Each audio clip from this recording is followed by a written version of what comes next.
Waalaikumsalam warahmatullahi wabarakatuh. Sambil menunggu temannya, saya mengulangi lagi. Tugas Anda dikirimkan lewat email. Terakhir batas akhir pada hari ini. Kemudian ujian tengah semester. Materinya mulai dari pertemuan pertama sampai pertemuan ke-7.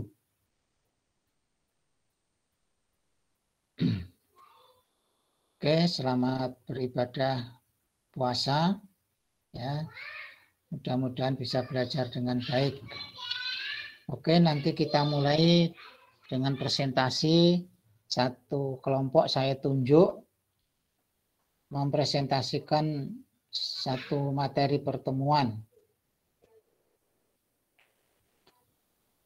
Sekarang siap kelompok 3 untuk mempresentasikan materi yang pertama.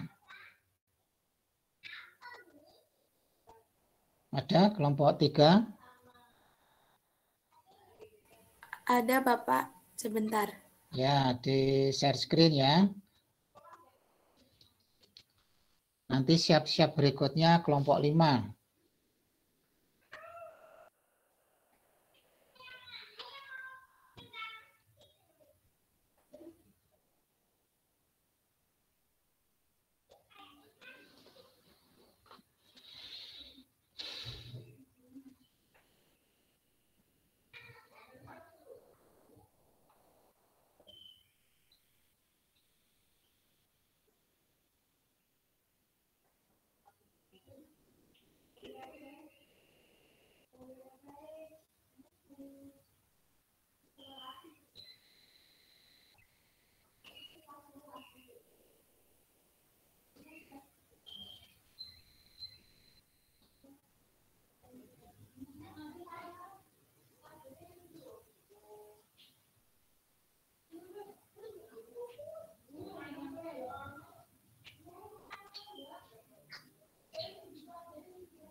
Apa sudah kelihatan Bapak? Bisa dibesarkan lagi enggak? Baik Pak, sebentar.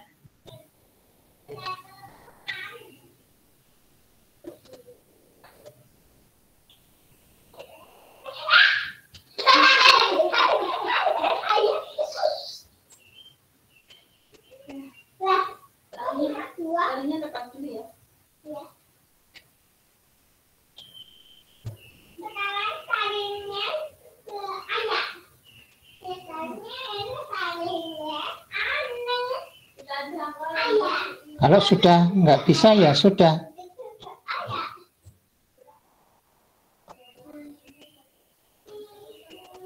Tolong diperhatikan yang dikirimkan email ke Pak Maskun, semua kelompok harus ada nama-nama anggotanya loh.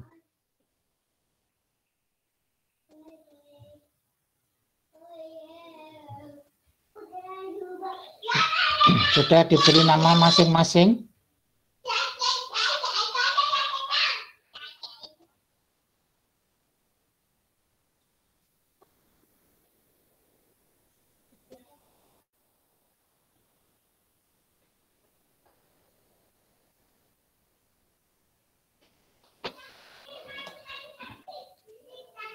Baik Pak, apakah bisa dimulai? Bisa, silakan.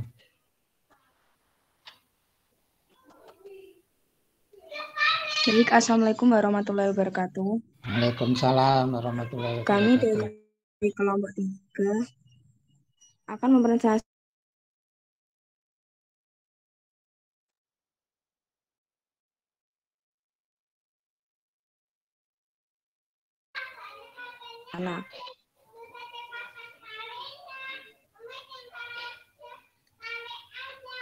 Hilang Mbak suaranya. jaringan. Apakah terdengar Pak sekarang? Ya, Jaringan ikat adalah jaringan penghubung antara jaringan satu dengan jaringan yang lain yang dibentuk oleh matriks ekstraseluler. Matriks ekstraseluler terdiri dari glikosaminoglikan. Untuk fungsinya sebagai pengikat antar jaringan, memberi kekuatan tubuh, pelapis organ tertentu, memberi makan sel tubuh, dan yang terakhir sebagai pembentuk sel darah.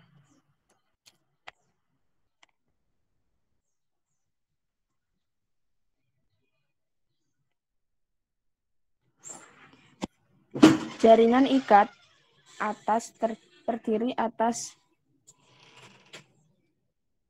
sel dan substansi intraseluler yang dibagi menjadi fibril dan matriks. Fibril terbagi menjadi retikuler dan elastis. Jaringan ikat digunakan untuk membantu pembentukan kartilago serta tulang, yang dimana kartilago terdiri dari hialin, elastis, dan fibril kartilago. Selanjutnya, jaringan epitel yang akan dijelaskan oleh Saudara Irviana. Kepada Saudara Irviana, saya persilahkan. Jaringan epitel. Jaringan yang terdiri dari kumpulan sel yang erat satu sama lain. Lapisannya menutupi permukaan luar pada dalam tubuh yang mengandung sedikit substansi intraseluler. Contohnya, permukaan tubuh yang tidak dilapisi jaringan epitel yaitu vakum synoviale dan vakum bursa. Untuk gambarnya, gambar samping adalah contoh-contoh jenis gambar jaringan epitel. Selanjutnya. Fungsi jaringan epitel adalah absorpsi yang ada di epitel usus, sekresi, ekskresi, proteksi, menerima rangsang sensoris, dan sebagai reproduksi. Fun fact, jaringan epitel disusun oleh squamous simplex yang berada di lidah, vagina, anus, kulit, dan esofagus, cuboid simplex yang berada di testis, muara, kelenjar keringat, kolumunar simplex yang berada di faring, laring, dan uretra, transisional yang berada di ureter, dan pseudokompleks yang ada di ductus epididymis, distrus dinflex yang berada di bronchus dan trakea.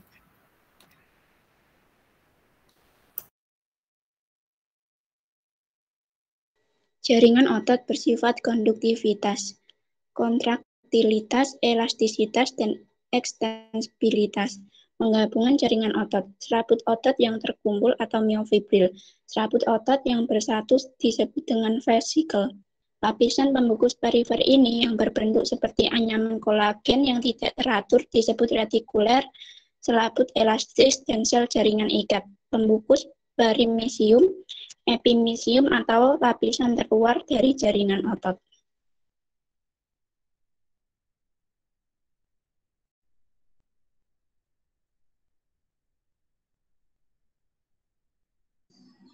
Baik, sekian dari kelompok 3. Apabila ada pertanyaan, bisa ditanyakan di akhir. Wassalamualaikum warahmatullahi wabarakatuh.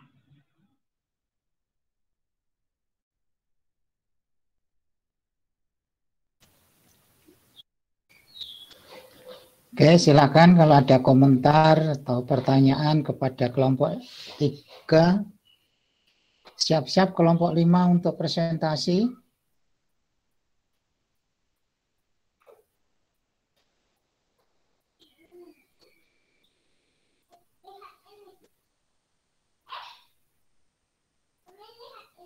Kelompok 5 ada?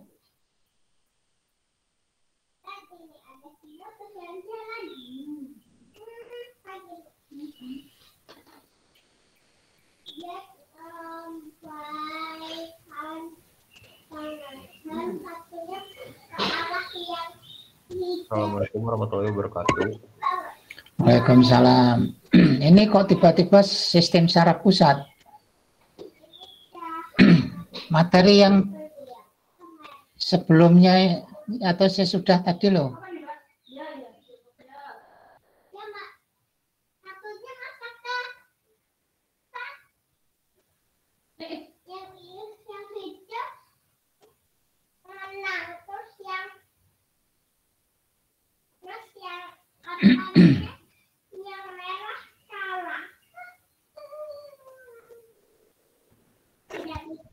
Ya baik, saya di sini akan menjelaskan kulit dan sistem respiratorius. Yang pertama ada fungsi kulit. Fungsi kulit ini tersendiri, yang pertama ada mencegah penguapan air yang berlebihan atau mengendalikannya keluar cairan tubuh. Lalu yang kedua, organ reseptor, yang dimana itu peka terhadap beberapa rangsangan seperti sentuhan, rasa sakit, panas, dingin, dan tekanan. Lalu yang ketiga, proteksi dan prekursor, yang dimana dengan tanduk sel-sel epidermis paling luar membasmi masuknya benda-benda dari luar. Lalu yang keempat, perlindungan terhadap sinar UV, yang dimana menghasilkan melanin yang dapat melindungi kulit dari akibat buruk sinar UV. Lalu yang terakhir, pengaturan suhu metabolisme tubuh dan ekskresi substansi, yang dimana kelenjar pembuluh darah jaringan lemak. Selanjutnya ada struktur penampang kulit. Yang pertama ada epidermis. Epidermis adalah struktur kulit terluar pada tubuh manusia dan selalu mengalami regenerasi karena peluruhan sel-sel kulit mati setiap hari. Nah, adapun fungsi kulit epidermis yang utama. Contoh yang pertama adalah membentuk sel-sel kulit baru, lalu memberi warna pada kulit, lalu ada melindungi lapisan kulit di bawahnya. Selanjutnya ada lapisan kulit epidermis terbagi menjadi 5 lapisan kulit. Yang pertama adalah stratum corneum.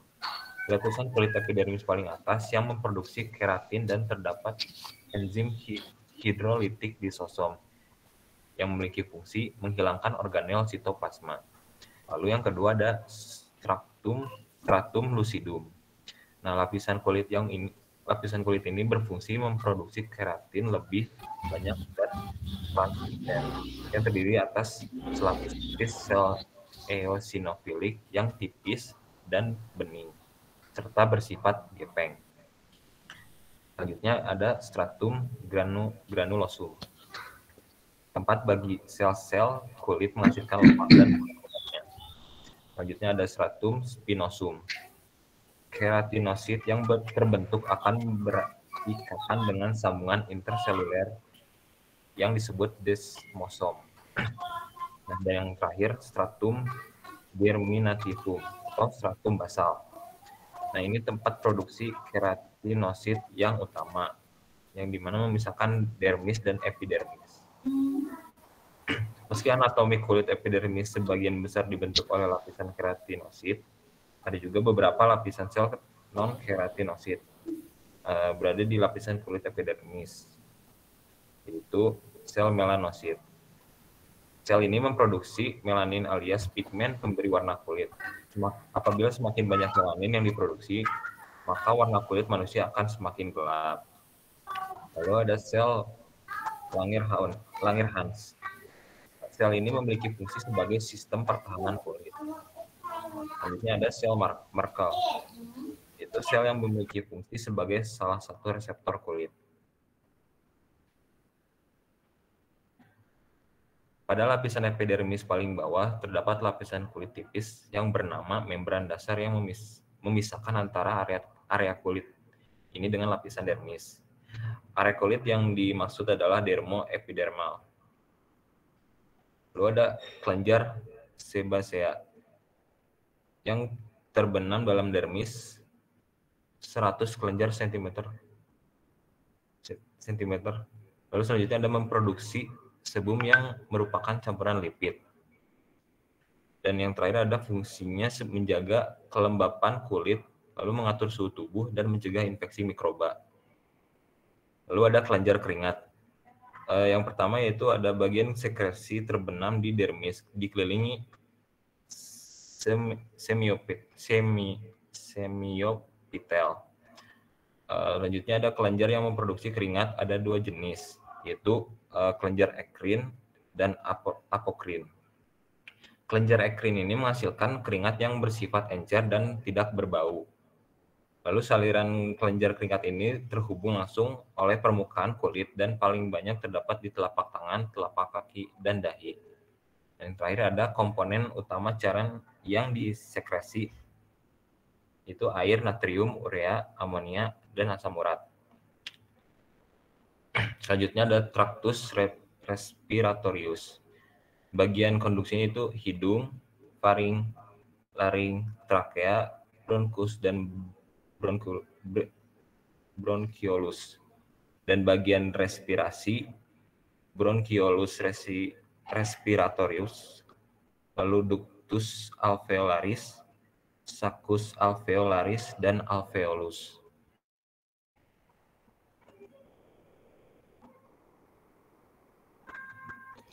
Yang pertama ada nos vestibulum externa, merupakan bagian paling anterior dan paling lebar dari hidung atau nares. Nares terdiri dari kelenjar sebasea, kelenjar keringat, dan fibrisa yang memiliki fungsi menahan dan menyaring partikel-partikel besar. Lalu selanjutnya ada nos fossa nasal, yaitu dinding lateral terdapat 3 tonjolan yang disebut konka. Celah-celah sempit dari konka memperluas permukaan epitel respirasi yang menyebabkan gerakan turbulensi dan terjadi peningkatan kontak antara aliran udara dengan lapisan mukosa. Lalu selanjutnya ada faring atau nasofaring.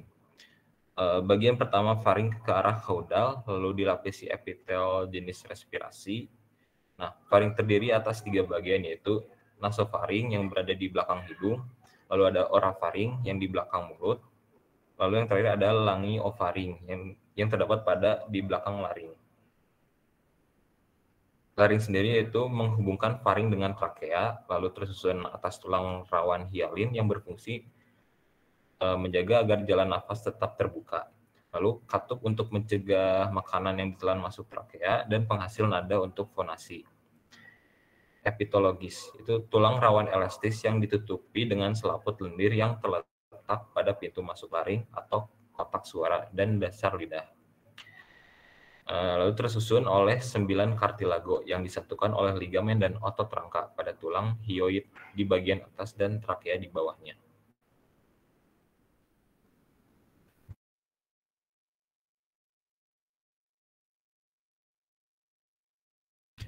Selanjutnya ada trakea.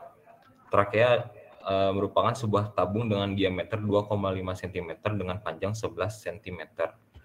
Lalu trakea terletak setelah laring dan memanjang ke bawah setara dengan vertebrata thoracalis kelima. Lalu ujung trakea bagian bawah bercabang menjadi 2, yaitu bronkus kanan dan bronkus kiri. Selanjutnya ada percabangan tersebut dikenal sebagai karina. Trakea tersusun atas 16-20 kartilago hialin terbentuk huruf C yang melekat pada dinding trakea dan berfungsi untuk melindungi jalan udara. Selanjutnya ada kartilago ini juga berfungsi untuk mencegah terjadinya kolaps atau ekspansi berlebihan akibat perubahan tekanan udara yang terjadi dalam sistem pernapasan. Lalu ada dilapisi mukosa respirasi, lalu tersusun 16-20 cincin tulang rawan hialin berbentuk C pada lamina propria yang memiliki fungsi menjaga lumen trakea tetap terbuka. Dan yang terakhir itu refleks batuk, kontraksi otot, dan penyempitan lumen trakea, meningkatkan kecepatan udara ekspirasi dan membantu membersihkan jalan nafas. Lalu selanjutnya ada bronkus.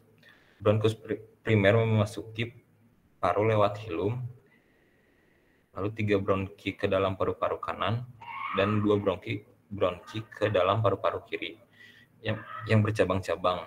Itu bronkiolus bercabang 5-7 bronkiolus terminalis. Susunannya sendiri yaitu tulang rawan mengelilingi seluruh lumen, otot polos terpilin, lamina propria atau serat elastin, lalu ada kelenjar serosa dan mukosa. Selanjutnya ada bronkiolus. Jalan nafas intralobular bergaris tengah kurang lebih 5 mm. Lalu tak memiliki tulang rawan maupun kelenjar dalam mukosanya. Lalu terdapat sel goblet tersebar satu-satu dalam epitel. Selanjutnya ada epitel bronkus terminalis, yang dimana sel clara sekresi glikosaminoglikans yang memiliki fungsi melindungi lapisan bronkiolus. Selanjutnya ada lamina papilla. Otot polos dan serat elastin dikendalikan esofagus dan simpatis. Selanjutnya ada bronkiolus terminalis. Bronkiolus respiratorius memiliki cabang 2 atau lebih yang memiliki fungsi peralihan antara bagian konduksi dan respirasi.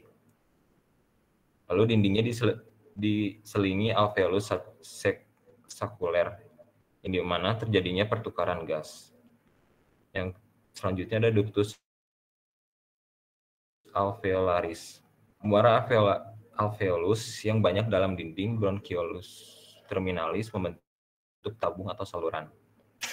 Selanjutnya ada ductus alveolaris, bermuara ke dalam atrium yang dimana berhubungan dengan saccus alveolaris.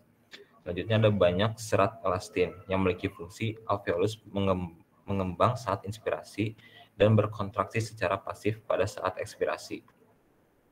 Selanjutnya ada banyak serat retikulin yang memiliki fungsi sel penunjang yang dimana mencegah pengembangan yang berlebihan dan pengerusakan kapiler-kapiler halus. Lalu ada alveolus, bagian terminal percabangan bronkus. Evaginasi mirip kantong yang garis tengah kurang lebih 200. Selanjutnya berlangsung pertukaran oksigen dan O2 dan CO2. Dinding ini tersusun epitel squamous simplex 2 lapis, lalu dilapisi selaput tipis molekul air.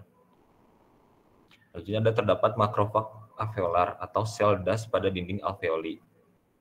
Dan yang terakhir itu terdapat sel pneumosit mensekresi surfaktan yang dimana campuran fosfolipid dan lipoprotein yang memiliki fungsi menurunkan tegangan permukaan dalam alveoli sehingga paru-paru tidak kolap.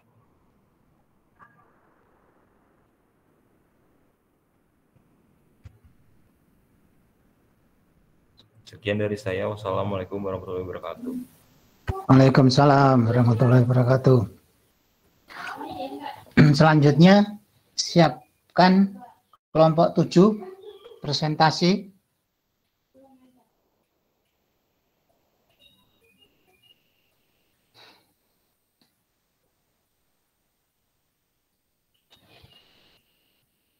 Baik, Bapak.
Assalamualaikum warahmatullahi wabarakatuh. Waalaikumsalam warahmatullahi wabarakatuh.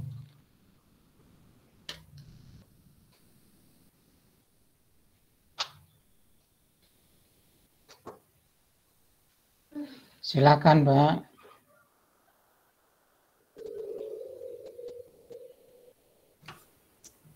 Terima kasih atas kesempatan yang telah diberikan kepada kelompok kami untuk mempresentasikan hasil diskusi kelompok kami. Sebelumnya perkenalkan anggota kelompok kami yang terdiri dari Sri Khadijah, Adinda, Intan Dwi Apriliani, Marcella, dan Arum Cahyaningsih. Untuk presentasi materi, saya serahkan kepada Saudari Intan sebagai anggota yang bertugas. Untuk waktu dan layar saya persilahkan.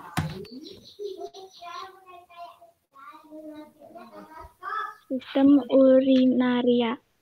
Perannya memelihara homeostasis dengan menghasilkan urin yang membawa serta berbagai produk sisa metabolik. Ginjal. Perannya mengatur keseimbangan cairan dan elektrolit tubuh dan tempat pembuatan hormoni renin, mengatur tekanan darah, dan eritropoietin merangsang produksi sel darah merah. Ureter letaknya di retroperitoneal 2/3 proksimal atau pars abdominalis 1/3 pars pelvina. Pars abdominalis ada 3 bagian lapis, 1 tunikal mucosa, 2 tunikal muscularis, 3 tunikal adventitia. Pars Adventia. Bacanya T, Bu. Adventia. Iya, Pak. Pada tunika muscularis ada 3 lapis, yaitu longitudinal intena, lapisan dalam, circularis lapisan tengah, longitudinal eksternal lapisan luar. Vesika urinaria dinding berlapis 3, yaitu tunika mucosa, 2 tunika muscularis, 3 tunika adventitia. Uretra pada pria, saluran untuk organ reproduksi dan urinari dibagi menjadi 3, yaitu uretra prostatica, 2 uretra cavernosa, 3 membranaceae. Pada wanita membranaceae.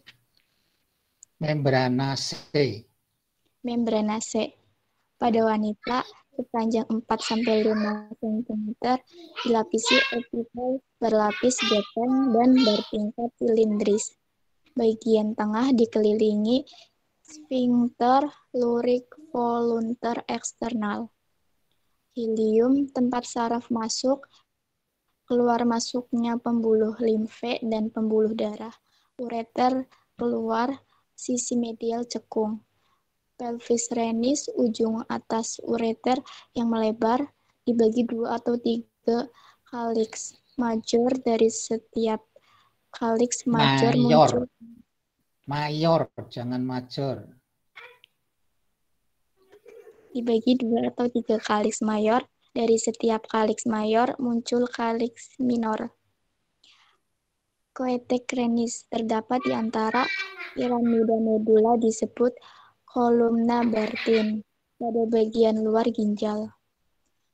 Medula renis, nephron, corpus renalis terdiri dari glomerulus dan kapsul Bowman, lamina desta, saringan, lamina rara, sawar muatan.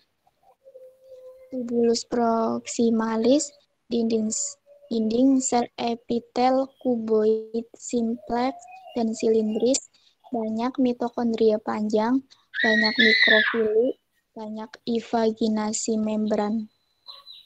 Ansa Henle, strukturnya luas, tebal, dan tipis, descendent dan ascendent.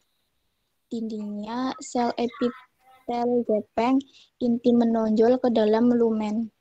Nephron anggota glomerulus fungsinya filtrasi, adsorpsi, dan sekresi. Tubulus distal bagian terakhir nefron dilapisi epitel kubul.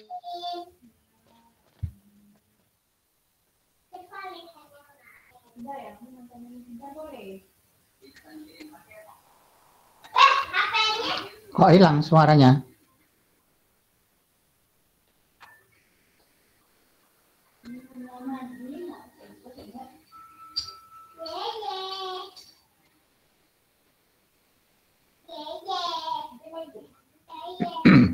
Halo?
Halo?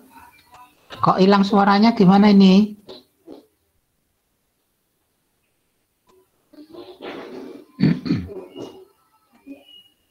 Yang lainnya mendengarkan nggak?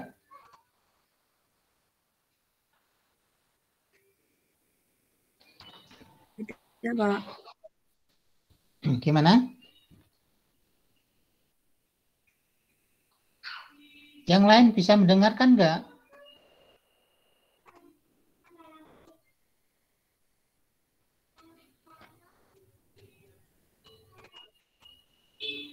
Kok tempat saya nggak bisa ya?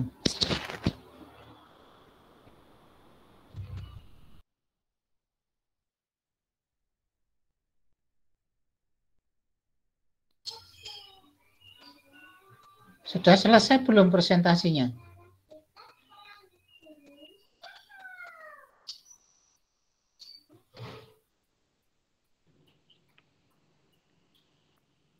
Organa genitalis maskulina. Skortom, kantong testis, eotel, berlapis pipi dan bertanduk, serat otot polos, tunika dartos. Penis, ada 3 bangunan. 2 corpora cavernosa penis, 1 corpus cavernosum uretrae, diliputi uretri, diliputi tunika albuginea, terdapat kulit berlipat-lipat di luar. Praeputium. Testes, fungsi reproduksi spermatozoa, produksi androgen, diliputi tunika albuginea. Ductus epididymis, ada kapus, korpus, dan kauda. Panjang berkelok-kelok, penyimpanan spermatozoa sampai matang. Ductus deferens, diteruskan ke uretra, penyimpanan sementara sperma. Ductus ejaculatoris, ruas memasuki prostat, lapisan otot polos, proses ejakulasi. Uretra, saluran keluarnya urin. Glandula prostat, bentuk sel kubus berupa kelenjar tubule alveolaris. Organa genitalia feminina, bagian luar, mons veneris, klitoris, labium majus, labium minus. Bagian dalam ovarium, tubi uterin falipi, uterus vagina. Ovarium dihubungkan dengan uterus melalui mesovarium dan melalui ligamen latum.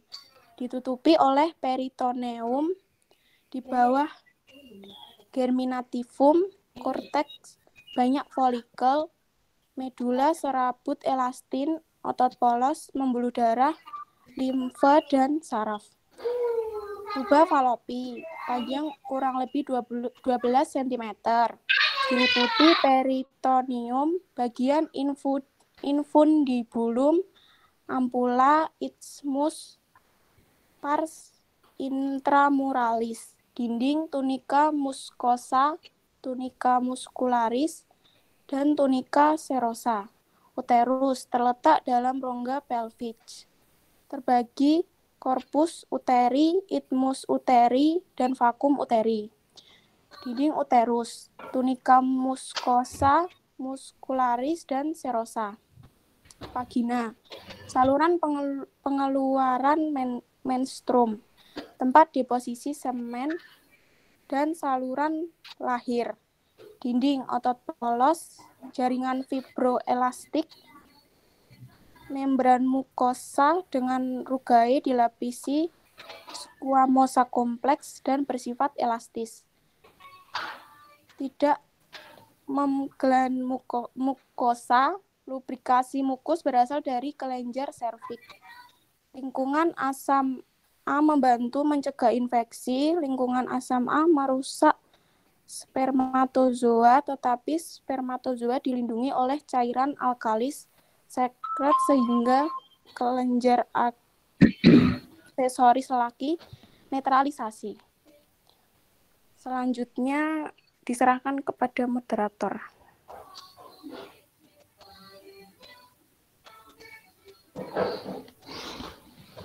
Baik, sekian presentasi dari kelompok kami. Jika ada pertanyaan atau memberi tanggapan, bisa nanti di akhir. Terima kasih. Wassalamualaikum warahmatullahi wabarakatuh. Waalaikumsalam. Siap-siap kelompok 10. Baik, Pak.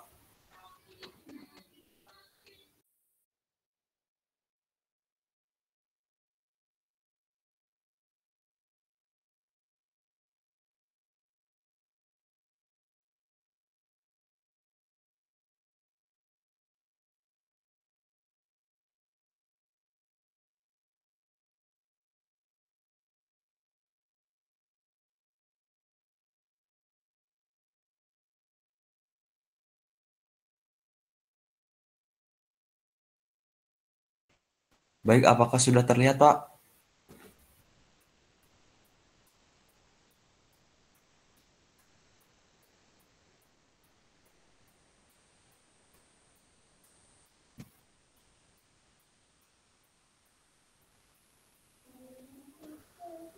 Bisa dibesarkan lagi sedikit? Baik, Pak. Ya. Baik. Assalamualaikum warahmatullahi wabarakatuh. Waalaikumsalam warahmatullahi wabarakatuh. Saya Wahyu Andriawan, perwakilan dari kelompok 10 akan mempresentasikan materi ke-6 yaitu sistem digestivum atau sistem pencernaan. Sistem digestivum fungsinya yaitu yang pertama mencerna makanan dan cairan, di mana memecah secara mekanis dan juga kimiawi. Kemudian mengabsorpsi nutrien atau menyerap nutrisi, kemudian eliminasi sisa atau residu pencernaan keluar tubuh. Untuk struktur atau posisi anatomis dari sistem digestivum itu terbentang dari kavitas oris atau mulut sampai ke anus. Kemudian sistem digestivum terdiri atas tractus digestivum dan juga glandula aksesoria yang terdiri atas glandula salivalis, hepar, dan juga pankreas. Tractus digestivum merupakan prosesnya dimulai dari os atau mulut atau oris, kemudian pharynx, lalu esofagus, kemudian ventriculus atau gaster, selanjutnya intestinum atau usus yang mencakup teniu dan krasum, lalu rectum, kemudian kanalis analis sampai ke anus. Secara histologi, traktus digestivum merupakan pipa berongga dengan dinding yang berlapis-lapis yang terdiri dari pertama mukosa, yaitu lendir, yang merupakan lapisan paling dalam. Mukosa terdiri dari epitelium, lamina propria atau jaringan ikat, dan lamina muscularis mukosa yang merupakan lamina muscularis interna yang berupa otot polos. Kedua yaitu submukosa, berupa jaringan ikat yang longgar, plexus submukosus yang merupakan serabut otonomik sehingga bisa berkerut tanpa kita sadari seperti farinx dan os. Yang ketiga yaitu lamina muscularis externa. Pada bagian dalam bentuknya sirkularis, sedangkan pada bagian luar bentuknya longitudinalis. Di antaranya ada plexus mientericus atau Auerbach. Serabut-serabutnya bersifat otonomik atau bekerja secara tidak disadari.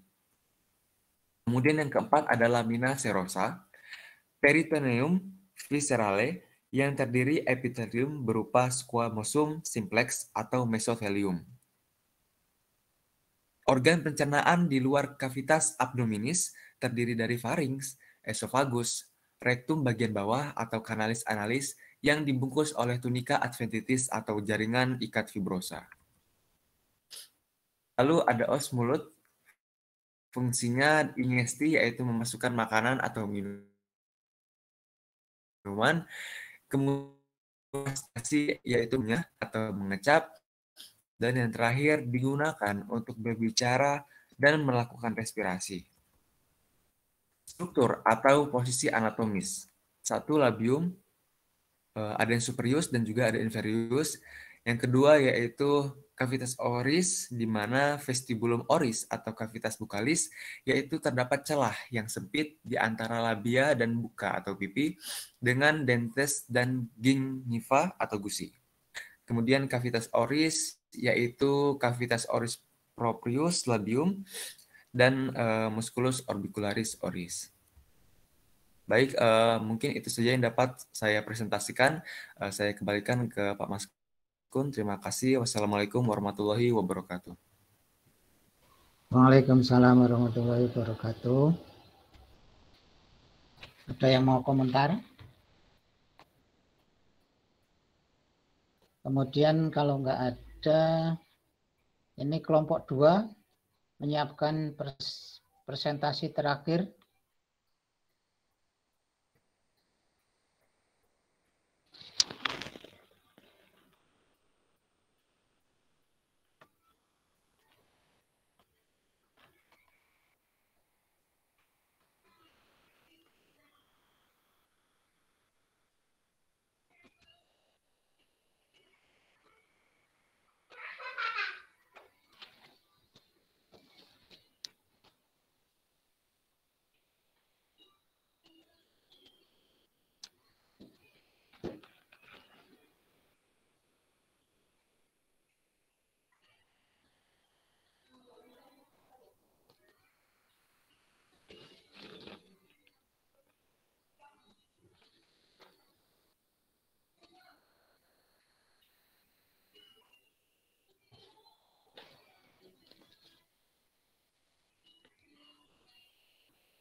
Assalamualaikum warahmatullahi wabarakatuh. Waalaikumsalam.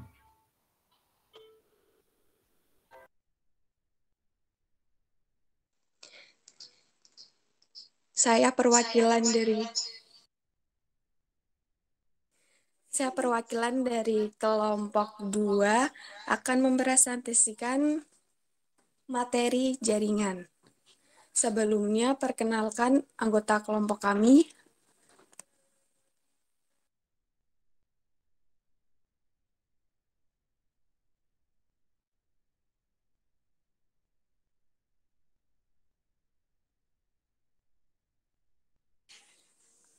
Yang pertama Nurdini, Keisha Angger Kiranti, Dihartno Palupi, Fitri Aulia, dan Nafisa Destriana.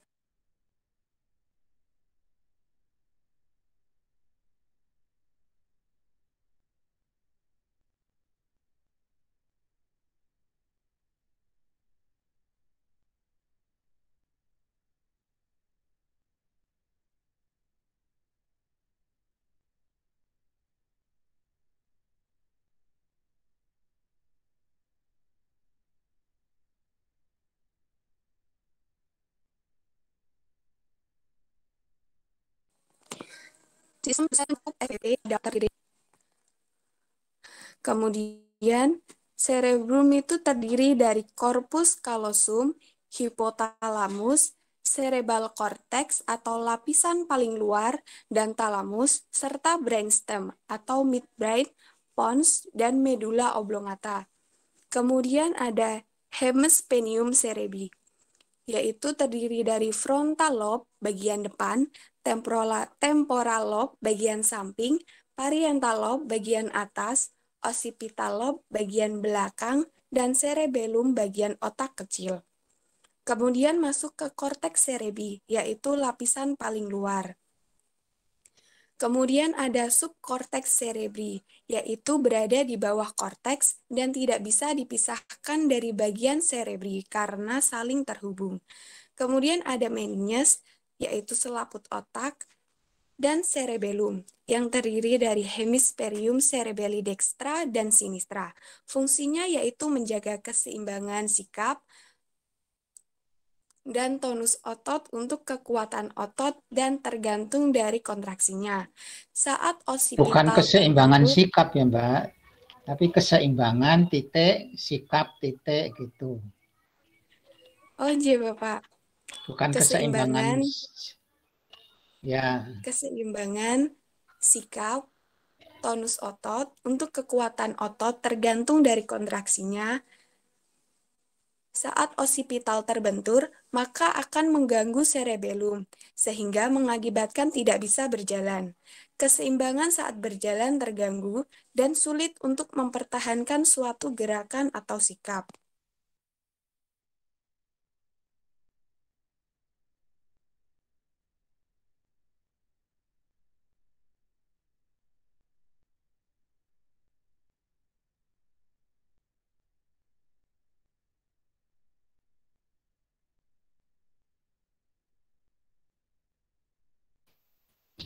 Mana suaranya? Kemudian trunkus cerebri atau batang otak. Ada diencephalon, mesencephalon, Yang keras. pons palati, dan medula oblongata. Diencephalon adalah bagian teratas dari trunkus cerebri.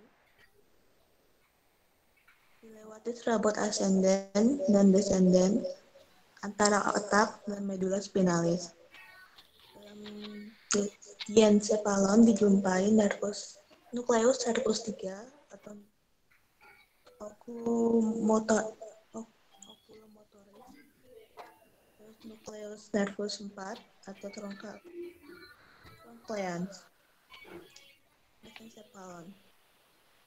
Suaranya nggak pas itu Mbak.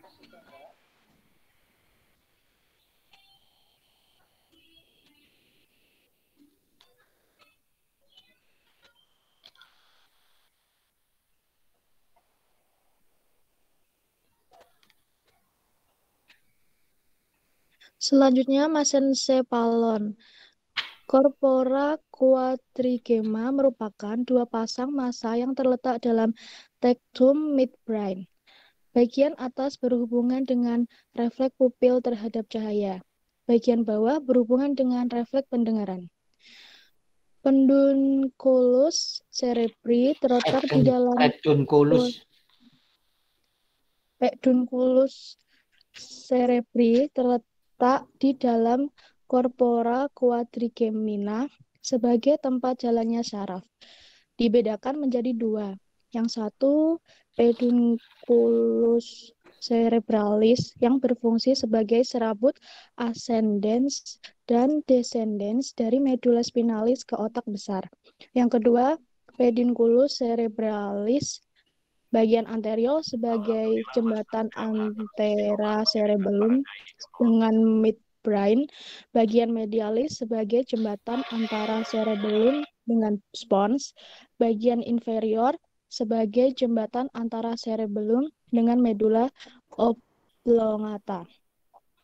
Selanjutnya pons hiatoli terletak di antara midbrain dan medula oblongata, membentuk jembatan antara cerebellum bagian dekstra dan sinistra. Pada pons terdapat nucleus nervus 5,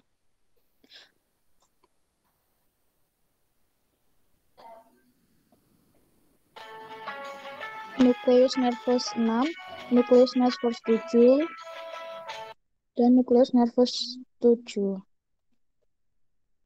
Kemudian medula oblongata merupakan bagian terbawah truncus cerebri, tempat persilangan serabut-serabut ascendens dan descendens dari medula spinalis. Terdiri atas tempat-tempat vital yaitu fungsi respirasi, ritme jantung, dan sistem saraf otonom. Pada saraf ini terdapat nucleus nervus 9, nucleus nervus 10, nucleus nervus 11, nucleus nervus 12, dan nucleus gracilis dan nervus. Selanjutnya hipofise. Sebuah kelenjar sebesar kacang kapri terletak dalam sela turcica. Berpengaruh secara langsung maupun tidak langsung pada seluruh kelenjar endokrin di tubuh. Terdapat juga dari lobus anterior merupakan faktor penting dalam pertumbuhan dan perkembangan seksual, dari lobus posterior sebagai pengatur distribusi air dalam tubuh. Selanjutnya medula oblongata. Terletak dalam kanalis vertebralis dari foramen occipital magnum sampai setinggi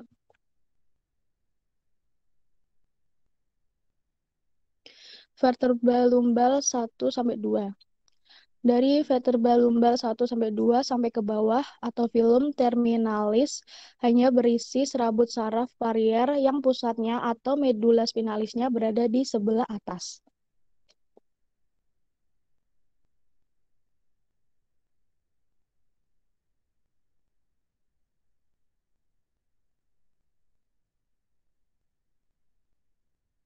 Sekian presentasi dari kelompok 2. Oke. Silakan kalau ada komentar. Sekali lagi, bahan UTS mulai dari pertemuan pertama, kedua, ketiga, dan seterusnya sampai ke-7. Supaya dipelajari dengan baik, mudah-mudahan bisa pada lulus semuanya. Oke, kalau nggak ada komentar, terima kasih. Saya akhiri. Wabillahi taufiq wal hidayah. Wassalamualaikum warahmatullahi wabarakatuh. Presensi jangan